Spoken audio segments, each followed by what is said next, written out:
Rome retient son souffle dans une immobilité lourde, presque irréelle, celle d'éveil de grands basculements. Sur le calendrier accroché dans les bureaux des vaticanistes chevronnés, dans la pénombre des appartements cardinalices et jusque sur les tables de nuit de fidèles ordinaires aux quatre coins du monde, une date est entourée au feutre rouge, le 16 juillet.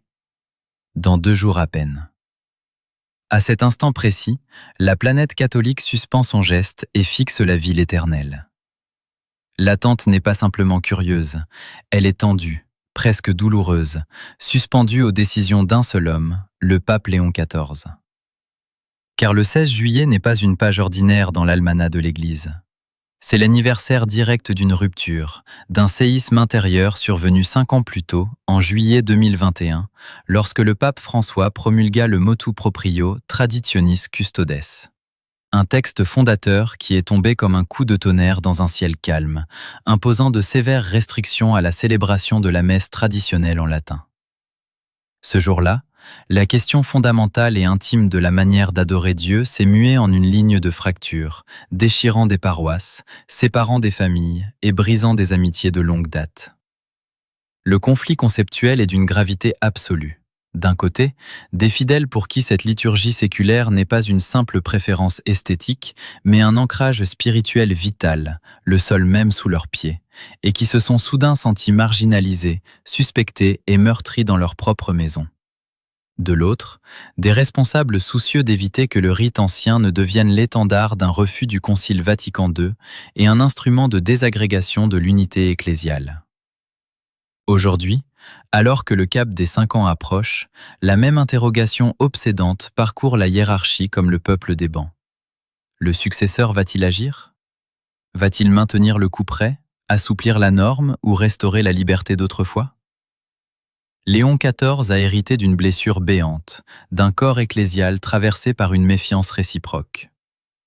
Mais au lieu de se précipiter vers un affrontement ouvert ou d'abroger ostensiblement le texte de son prédécesseur, une démarche brutale qui humilierait la mémoire de François et raviverait la guerre des factions, le nouveau souverain pontife choisit une voie infiniment plus subtile et déconcertante. Des signaux réels, vérifiés et discrets ont commencé à filtrer des couloirs du Saint-Siège. L'année dernière, lors d'une réunion à huis clos avec les évêques de Grande-Bretagne, le représentant personnel du pape, l'archevêque Buendia, a révélé à mots couverts la véritable ligne pastorale de Léon XIV. La consigne donnée est claire. Le pape n'a pas l'intention de modifier le texte juridique de Traditionis Custodes, mais il refuse catégoriquement d'exclure la messe latine traditionnelle, rappelant qu'il existe de multiples rites au sein de l'Église et qu'aucune raison ne justifie le rejet de cette forme ancienne. En coulisses, les départements curiaux ont ainsi commencé à accorder avec une générosité patiente les dispenses de 2 ans pour la célébration du rite traditionnel, là où le pontificat précédent accumulait les refus et les blocages. Une politique d'indulgence pragmatique s'installe, incarnée par la formule clé du pontificat. Todos, todos, todos. Tous, tous, tous, sans exception, y compris ceux qui chérissent l'ancienne liturgie. Pourtant, cette tentative de conciliation se heurte immédiatement à une dynamique d'escalade dramatique. Dans les esprits, une confusion dévastatrice s'est installée entre la piété traditionnelle et la rupture schismatique, un amalgama qui menace à tout moment de faire exploser cet équilibre fragile. Alors que des évêques locaux cherchent à maintenir les bras ouverts au sein de la communion romaine, le spectre des excommunications récentes et des désobéissances ouvertes vient durcir les positions de chaque camp. Les défenseurs d'une ligne dure réclament l'application de la manière forte, tandis que les traditionalistes blessés guettent le moindre signe de fermeture pour basculer dans la défiance définitive. Léon XIV se retrouve ainsi pris en tenaille au centre d'un dilemme historique. Sa bienveillance pragmatique pourra-t-elle contenir la poussée des absolutismes qui cherchent à transformer la liturgie en champ de bataille? Ou le 16 juillet marquera-t-il l'échec irrémédiable de sa politique du dialogue et l'embrassement définitif de la fracture? Pour ressentir la béance de la fracture, il faut quitter un instant les sommets théoriques et descendre là où la réalité se vit, dans le silence des nefs de pierre et l'intimité des consciences. Le choc n'est pas seulement une querelle de théologiens sous les ors des palais romains. Il se joue dans le quotidien le plus nu. D'un côté, la façade officielle du système offre le spectacle d'une administration sûre d'elle-même, alignant décrets et circulaires. Mais sous cette surface polie, la douleur humaine est immense. Pour une multitude de fidèles, la messe traditionnelle en latin n'a jamais été un manifeste politique ni une posture idéologique. C'est le sanctuaire de leur enfance, le langage dans lequel leurs grands-parents murmuraient leurs prières face aux épreuves du siècle, une chaîne ininterrompue de dévotion transmise à travers les guerres et les âges. C'est cette expérience du mystère, où le prêtre, tourné vers l'Orient comme un berger guidant son peuple, s'avance devant l'autel au milieu du silence lourd et de la fumée de l'encens. Lorsque les restrictions de Traditionis Custodes sont tombées, ce n'est pas une simple règle administrative qui a été modifiée pour eux, c'est leur toit spirituel qui s'est effondré. Des familles entières, de jeunes prêtres nouvellement ordonnés, des croyants cherchant un havre de recueillement dans un monde saturé de bruit, se sont soudain retrouvés traités en suspects dans leur propre église, regardés avec méfiance pour le seul crime d'aimer ce que l'institution avait sanctifié pendant plus d'un millénaire. Mais le drame de cette situation réside dans le fait que la crainte du système n'était pas née de nulle part. Les avertissements de François et de la hiérarchie romaine reposaient sur une observation tout aussi réelle et alarmante. Le risque de voir une liturgie vénérable détournée de sa fin, transformée par certains en drapeau d'opposition, en symbole de rejet des réformes conciliaires et en ferme de mépris pour la masse des fidèles célébrant la forme nouvelle. C'est ce choc frontal entre deux souffrances légitimes qui rend le rôle du nouveau pape si périlleux. Léon XIV se retrouve face à un édifice fissuré où chaque camp exige une victoire totale, réclamant l'éradication de l'autre. Le système curial pousse à la fermeté administrative, réclamant l'application stricte des interdictions pour préserver une forme d'uniformité extérieure. Pourtant, la réalité du terrain montre que la contrainte ne fait qu'envenimer les blessures et pousser les plus fragiles vers l'isolement. Dans ce paysage tendu, le geste de Léon XIV est une résistance silencieuse à la logique institutionnelle classique.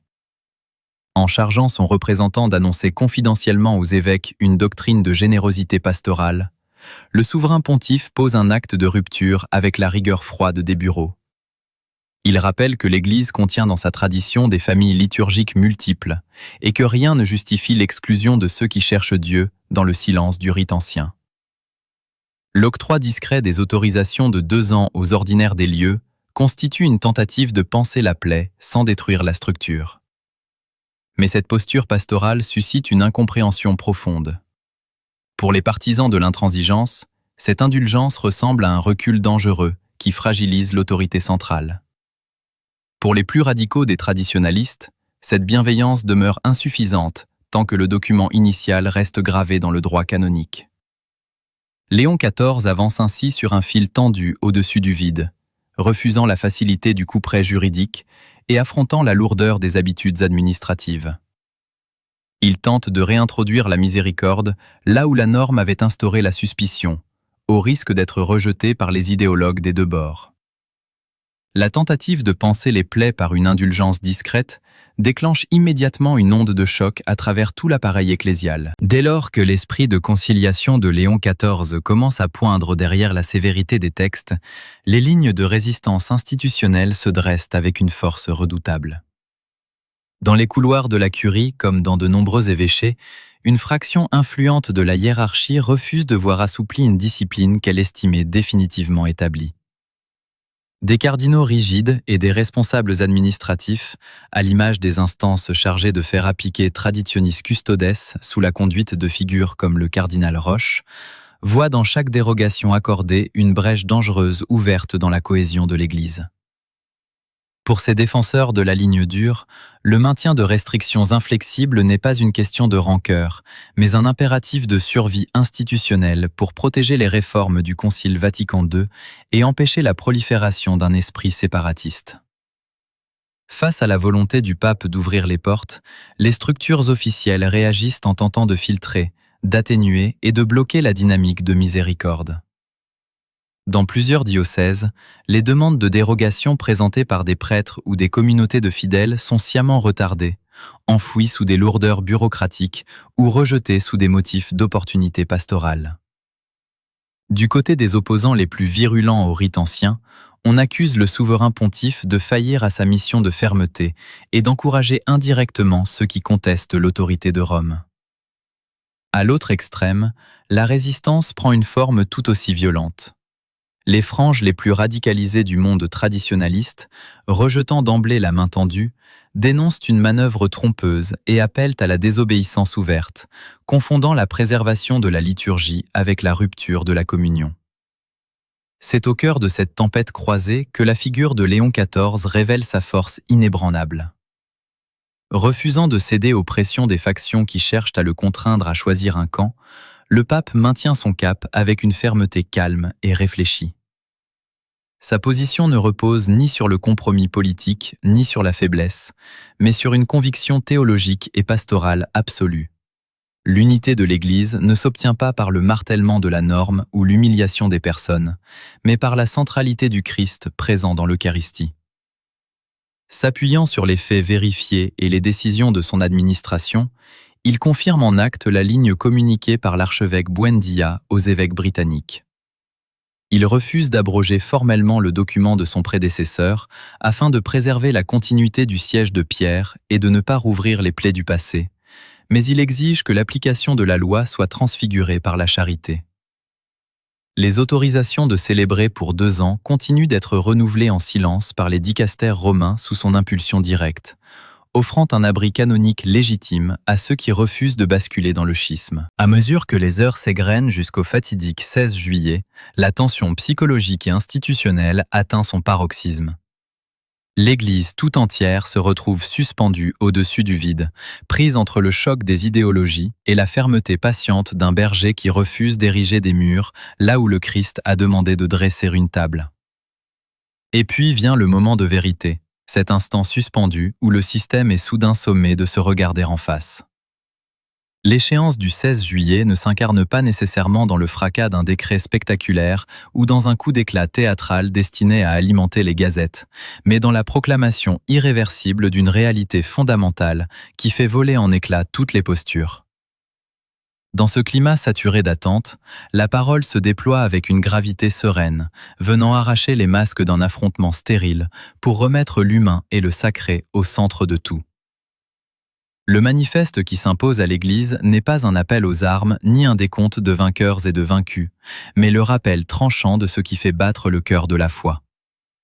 Lorsque retentit cette affirmation simple et souveraine que le souverain pontife refuse d'exclure qui que ce soit, et que la formule « todos, todos, todos » s'applique jusqu'au bout, un silence lourd s'installe dans les rangs des stratèges curieux comme parmi les zélotes de tous bords. Le poids de chaque mot pèse dans l'air. L'illusion d'une guerre de factions où chaque camp portait l'étiquette simpliste du bon ou du méchant s'effondre brusquement. En exposant la vraie nature du drame, cette prise de position met à nu les défauts fondamentaux d'un appareil qui avait fini par confondre le contenant et le contenu, la rigueur de la forme et la source de la grâce. L'assemblée invisible des fidèles, suspendue aux nouvelles de Rome depuis sa cuisine, son salon ou la solitude de sa chambre, entend enfin nommer la vérité de sa souffrance. Ce n'est plus la loi froide qui parle, c'est le regard d'un berger qui fixe les personnes une à une, les appelant par leur nom. L'évidence éclate avec une clarté désarmante. La messe, qu'elle soit célébrée dans la majesté du latin, le chant grégorien et le silence séculaire, ou dans la proximité chaleureuse des langues vernaculaires, ne peut pas être transformée en arme idéologique ni en frontière d'exclusion. Ce qui unit les croyants à travers le monde, du plus grand cardinal au plus humble des laïcs, n'a jamais été la stricte uniformité des gestes ou du langage, mais la présence réelle et substantielle du Christ dans le mystère eucharistique. En traçant cette ligne de démarcation absolue entre la fidélité à l'Église au sein de la communion et la tentation du schisme ou de la désobéissance, le voile se déchire. La distinction faite par des pasteurs lucides, comme l'évêque d'Oslo tendant la main à sa communauté tout en rejetant la rupture, devient le modèle d'une vérité retrouvée. Le système est débarrassé de ses artifices.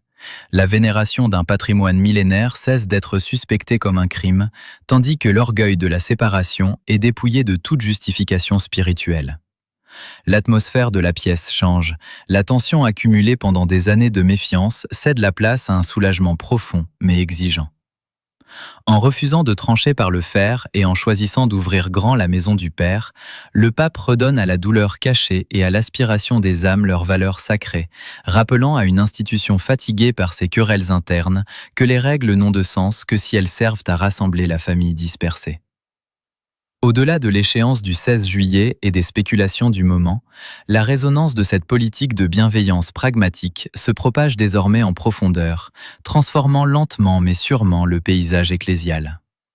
Les conséquences à long terme ne se mesurent pas à l'éclat de déclarations fracassantes, mais à la transformation patiente du climat spirituel et humain au sein de la société des croyants. En faisant le choix de ne pas déchirer le document de son prédécesseur tout en lui insufflant un esprit de miséricorde, Léon XIV a engagé l'Église dans une œuvre de longue haleine, celle de panser une blessure ancienne sans en ouvrir de nouvelles.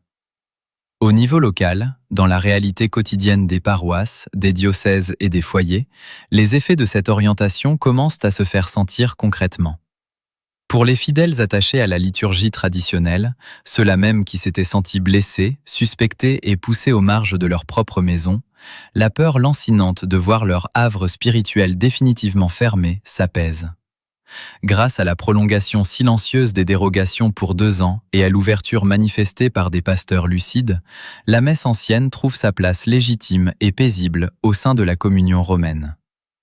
L'expérience concrète de l'évêque d'Oslo, traçant une frontière claire contre la rupture tout en élargissant les bras aux amoureux du rite séculaire, devient une réalité vivante sur tous les continents. Le droit d'aimer la tradition sans être assimilé à la rébellion est enfin reconnu et protégé. À l'autre extrémité du spectre, les inquiétudes sincères de ceux qui craignaient de voir l'ancienne messe servir d'outil de division et de rejet du concile s'apaisent elles aussi, encadrées par une obéissance renouvelée envers le successeur de Pierre. Le piège de la polarisation s'amorce, cédant la place à une coexistence pacifiée sous le même toit. Tout au bout de ce long parcours à travers les méandres de la loi canonique, des anniversaires redoutés et des luttes d'influence, le récit ramène inexorablement le spectateur à l'histoire humaine, humble et personnelle par laquelle tout a commencé. Élevé au-dessus des querelles d'experts et des manchettes des journaux, l'attention se pose à nouveau sur la personne ordinaire, assise dans l'obscurité de sa cuisine, au milieu de son salon ou au bord de son lit, portant dans la solitude une peine, une fracture familiale, une inquiétude pour l'avenir ou un doute sur sa foi. C'est pour cette personne que tout ceci prend son sens ultime. La grande leçon institutionnelle et existentielle qui se dégage de cette épreuve est d'une simplicité absolue. Le trésor de la foi n'est pas une arme pour exclure, mais une table pour rassembler. L'unité réelle de l'Église ne s'obtient pas par l'uniformité forcée qui écrase les sensibilités, mais par l'amour capable de faire de la place à chacun. Le rite, le chant, le silence ou la langue ne sont que des vases précieux destinés à contenir l'unique trésor, qui est le Christ lui-même.